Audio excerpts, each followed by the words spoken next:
एक बार बड़े प्रेमचंद्र की इस नई कहानी में आप सभी का एक बार फिर से स्वागत है। आज हमारी जो कहानी है वो प्रेमचंद द्वारा लिखी गई पूस की रात की कहानी है। आइए बिना किसी देरी के साथ हम प्रेमचंद द्वारा लिखित यह कहानी पूस की रात को पढ़ना शुरू करते हैं।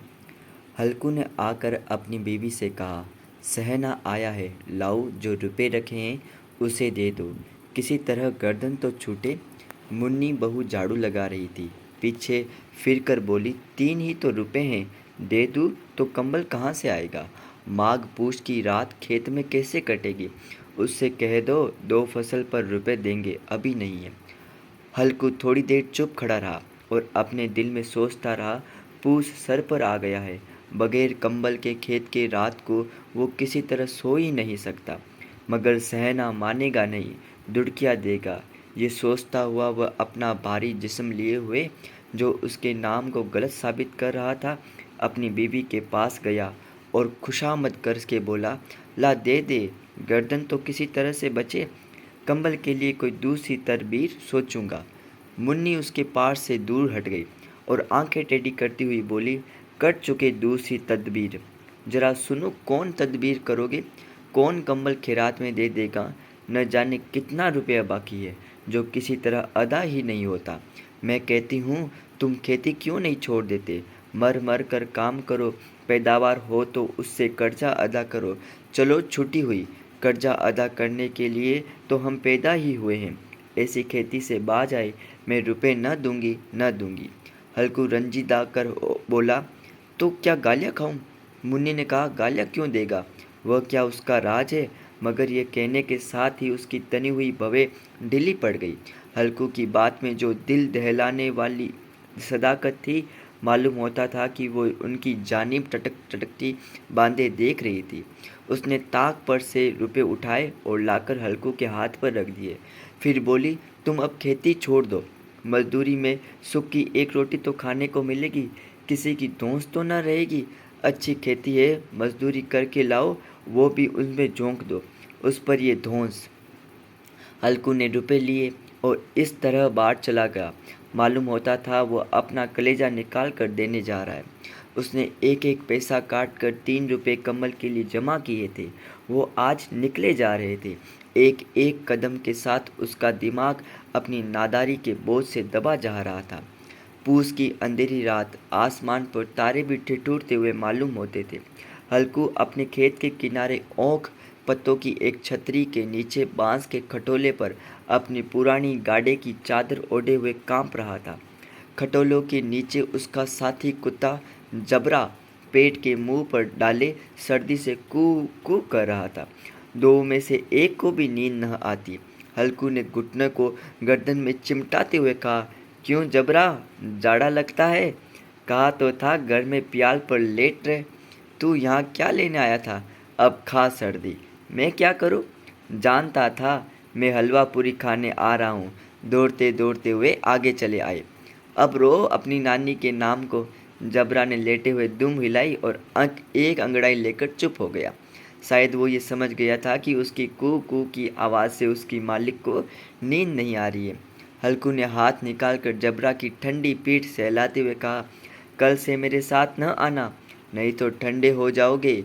ये रांड पछुआ हवा न जाने कहाँ से बर्फ़ लिए आ रही है। उठूँ फिर एक चिलम भरूँ, किसी तरह रात तो कटे। 8 चिलम तो पी चुका। ये खेती का मजा है। और एक भगवान ऐसे हैं जिनके पास अगर जाड़ा जाए तो गर्मी से घबरा कर भागे। मोटे गद्दे, लिहाफ, कंबल, मजाल है कि जाड़ा का गुजर हो जाए। तकदीर की खूबी है, मजदूरी हम करें, मज़ा दूसरा लूटे। हल्कू उठा और गड्ढे में जरा सी आग निकाल कर चिलम भरी। जबरा भी उठ बैठा। हल्कू ने चिलम पीते हुए कहा, पिएगा चिलम? जाड़ा तो क्या जाता है, हाँ जरा मन बहल जाता है। जबरा ने उसकी जानी मोहब्बत भरी निगाहों से देखा। हल्कू ने कहा, आज और जाड़ा खा ले, कल से मैं यहाँ पियाल बिछा दूंगा, उसमें घुसकर बैठना, जाड़ा ना लगेगा। जबरा ने अपने पंजे उसके घुटनों पर रख दिए और उसके मुंह के पास अपना मुंह ले आया। हल्कू को उसकी गर्म सांसें लगी। चिलम पीकर हल्कू फिर लेटा और ये तय कर लिया कि चाहे जो कुछ भी हो जाए, अब सो ही जाऊंगा। लेकिन एक लम्बे से उसका कलेजा कांपने लगा। कभी इस करवट लेटा, कभी उस करवट लेटा। जाड़ा किसी भूत की मानिद उसकी छाती को दबाए हुए था। जब किसी तरह न रहा गया तो उसने जबरा को धीरे से उठाया और उसके सिर को थपथपा कर उसे अपनी गोद में सुला दिया। कुत्ते के जिस्म से मालूम नहीं कैसी बदबू आ रही थी, पर उसे अपनी गोद में चिमटाते हुए ऐसा सुख मालूम होता था जो इधर महीनों से उसे न मिला था। जबरा शायद ये ख्याल कर रहा था कि बहिशत यही है, और हल्कू की रूह इतनी पाक थी कि उस कुत्ते से बिल्कुल नफरत नहीं थी। वो अपनी गरीबी से परेशान था, जिसकी वजह से वो इस हालत तक पहुंच गया था। ऐसी अनोखी दोस्ती ने उसकी रूह के सब दरवाजे खोल दिए। उसका एक एक जरा हकीकी रोशनी से मुनव्वर हो रहा था। इसी असना में जबरा ने किसी जानवर की आहट पाई। उसके मालिक की इस खास रूहानियत ने उसके दिल में एक जदीद ताकत पैदा कर दी थी, जो हवा के ठंडे झोंकों को भी नाचीज समझ रही थी। वो झपट कर उठा, छपरी से बाहर आकर भौंकने लगा। हकू ने उसे कई मर्तबा पुचकार कर बुलाया, पर वो उसके पास न आया। खेत में चारों तरफ दौड़ दौड़ कर भौंकता रहा। एक लम्हे के लिए भी आ जाता तो फौरन फिर दौड़ता। फर्ज की अदायगिरी ने उसे बेचैन कर रखा था। 1 घंटा गुजर गया। सर्दी बढ़ने लगी। हल्कू उठ बैठा और दोनों घुटनों को छाती से मिलाकर सर को छुपा लिया। फिर भी सर्दी कम न हुई। ऐसा मालूम होता था कि सारा खून मुजामिन हो गया है। उसने उठकर आसमान की जानिब को देखा। अभी कितनी रात बाकी है। वो 7 सितारे जो कुतुब के गिर्द घूमते हैं, अभी अपना निसफ दौरा भी ख़त्म नहीं कर चुके। जब वो ऊपर आ जाएंगे तो कहीं सवेरा होगा। अभी 1 घड़ी से ज़्यादा रात बाकी है। हल्कू ने खेत से थोड़ी देर के फासले पर एक बाग था। पतझड़ शुरू हो गई थी। बाग में पत्तों का ढेर लगा हुआ था। हल्कू ने सोचा, चलकर पत्तियां बटोरूं और उसको जलाकर खूब तापूं। रात का कोई मुझे पत्तियां बटोरते देखे तो समझे कि कोई भूत है। कौन जाने कोई जानवर ही छुपा बैठा हो, मगर अब तो बैठे नहीं रहा जाता। उसने पास के अरहर के खेत में जाकर कई पौधे उखाड़े। उसका एक झाड़ू बनाकर हाथ में सुलगता हुआ उपला लिए बाग की तरफ चला। जबरा ने उसे जाते हुए देखा तो पास आया और दुम हिलाने लगा। हल्कू ने कहा, अब तो नहीं रहा जाता जबरू, चलो बाग में पत्तियां बटोर कर तापे। ठाठे हो जाए तो फिर आकर सोएंगे, अभी तो रात बहुत है। जबरा ने कू कू करते हुए अपने मालिक की राय से मुआफिकत जाहिर की और आगे आगे बाग की जानिब चला। बाग में गटा टोप अंधेरा छाया हुआ था। दरख्तों से शबनम की बूंदें टपक टपक कर रही थी। यकायक एक झोंका मेहंदी की फूलों की खुशबू लिए हुए आया। हल्कू ने कहा, कैसी अच्छी महक आई है जबरा, तुम्हारी नाक में ने भी कुछ खुशबू आ रही है। जबरा को कहीं ज़मीन पर एक हड्डी पड़ी मिल गई। वो उसे चूस रहा था। हल्कू ने आग ज़मीन पर रख दी तो पत्तियां बटोरने लगा। थोड़ी देर में पत्ता का एक ढेर लग गया। हाथ से टूटते जाते, नंगे पांव गले जाते, वो पत्तियों का पहाड़ खड़ा कर रहा था। उसी अलाव में वो सर्दी को जलाकर खाक कर देगा।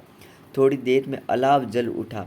उसकी लौ ऊपर वाले दरख्त की पत्तियां छू छू कर भागने लगी। इस मुतंजल रोशनी में बाग के आलीशान दरख्त ऐसा मालूम होते थे कि वो इस ला इतहा अंधेरे को अपनी गर्दन पर संभाले हो। तारीकी की इस अथाह समंदर में ये रोशनी की नाव मानिंद मालूम होती थी।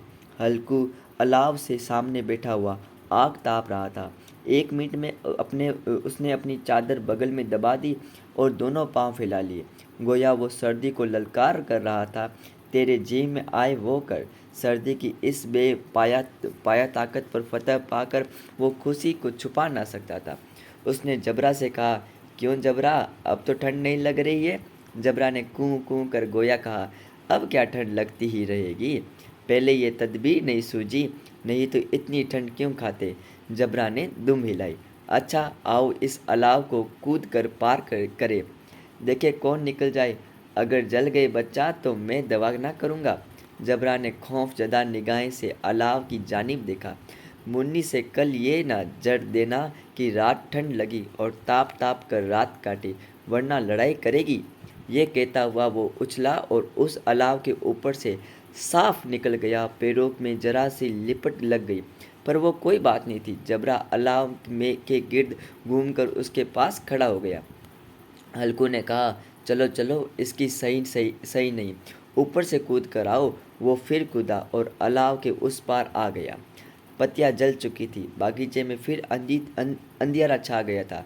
राख के नीचे कुछ कुछ आग बाकी थी, जो हवा के झोंका आने पर जरा जाग उठती थी, पर एक लम्बा में फिर आंखें बंद कर देती थी। हल्कू ने फिर चादर ओढ़ ली और गर्म राख के पास बैठा हुआ एक गीत गुनगुनाने लगा, जिसके जिस्म में गर्मी आ गई थी, पर जूं जूं सर्दी बढ़ती जाती उसे सुस्ती दबा देती थी। दफतन जबरा जोर से भौंक कर खेत की तरफ भागा। हल्कू को ऐसा मालूम हुआ कि जानवर का एक गोल उसके खेत में आया। शायद नील गाय का झुंड था। उसके कूदने और दौड़ने की आवाज़ साफ कान में आ रही थी। फिर ऐसा मालूम हुआ कि खेत में चर रही है। उसने दिल में कहा, जबरा के होते हुए कोई जानवर खेत में नहीं आ सकता। नौच ही डाले, मुझे वहम हो रहा है। कहाँ, अब तो कुछ सुनाई नहीं देता। मुझे भी कैसा धोखा हुआ है। उसने जोर से आवाज़ लगाई, जबरा जबरा। जबरा भौंकता रहा, उसके पास न आया। जानवरों के चढ़ने की आवाज़ चर चर सुनाई देने लगी। हल्कू अब अपने को फरेब में न देख सका, मगर उसे उस पल अपनी जगह से हिलना जहर मालूम होता था। कैसा गरमाया हुआ मज़े से बैठा हुआ था। इस जाड़े पाले में खेत में जाना, जानवरों को भगाना, उनका तुआ कुब करना उसे पहाड़ मालूम होता था। अपनी जगह से ना हिला। बैठे बैठे जानवरों को भगाने के लिए चिल्लाने लगा, लियो लियो, हो। हाँ हाँ। मगर जबरा फिर भौंक उठा। अगर जानवर भाग जाते तो वो अब तक लौट आया होता। नहीं भागे, अभी तक चल रहे हैं। शायद वो सब भी समझ रहे हैं कि इस सर्दी में कौन विदा है, कौन उसके पीछे दौड़ेगा। फसल तैयार है, कैसी अच्छी खेती है। सारा गांव देख देख कर जलता था। उसे ये अभाए तबाह किए डालते हैं। अब हल्कू से न रहा। वो पक्का इरादा करके उठा। 2-3 कदम चला, फिर यकायक हवा का ऐसा ठंडा चुभने लगा, बिच्छू के डंक सा सो झोंका लगा। वो फिर बुझते हुए अलाव के पास आ बैठा और राख को कुरेद कुरेद कर अपने ठंडे जिस्म को गरमाने लगा। जबरा अपना गला फाड़े डालता। नील गायें खेत को सफाया किए हुए डालती थी और हल्कू गर्म राख के पास बेहिस बैठा हुआ था। अफसुदगी ने उसे चारों तरफ से रस्सी की तरह जकड़ रखा था। आखिर वही चादर ओढ़कर सो गया। सवेरे जब उसकी नींद खुली तो देखा चारों तरफ धूप फैल गई है और मुन्नी खड़ी कर रही है। आज सोते ही रहोगे? यहाँ मीठी नींद सो गए, उधर सारा खेत चौपट हो गया, सारा खेत का सत्यानाश हो गया। भला कोई ऐसा भी सोता है? तुम्हारे यहाँ मंडियाँ डालने से क्या हुआ? हल्कू ने बात बनाई, मैं मरते मरते बचा, तुझे अपने खेत की पड़ी है। पेट में ऐसा दर्द उठा, मैं ही जानता हूँ। दोनों फिर खेत के डांडे पर आए। देखा खेत में एक पौधे का नाम ही नहीं रहा। जबरा मंडिया के नीचे चित पड़ा था, गोया बदन में जान नहीं। दोनों खेत की तरफ देख रहे थे। मुन्नी के चेहरे पर उदासी छाई हुई थी, पर हल्कू खुश था। मुन्नी की फिक्रमंद होकर कहा, अब मजूरी करके माल गुजारी देनी पड़ेगी। हल्कू ने मस्ताना अंदाज से कहा, रात को ठंड में यहाँ सोना तो ना पड़ेगा। मैं इस खेत को लगान न दूंगी, ये कह देती हूँ। जीने के लिए खेती करते हैं, मरने के लिए नहीं करते। जबरा अभी तक सोया हुआ, इतना तो कभी न सोता था। आज जाकर सहना से कह दे, खेत जानवर चर गए हैं, हम एक पैसा न देंगे। रात बड़े गजब की सर्दी थी। मैं क्या कहती, तुम क्या सुनते हो? तू गाली खिलाने की बात कर रही है। सेना को इस बातों से क्या सरोकार? तुम्हारा खेत चाहे जानवर खाए, चाहे आग लग जाए, चाहे ओले पड़ जाए, उसे तो अपनी माल गुजारी चाहिए। तो छोड़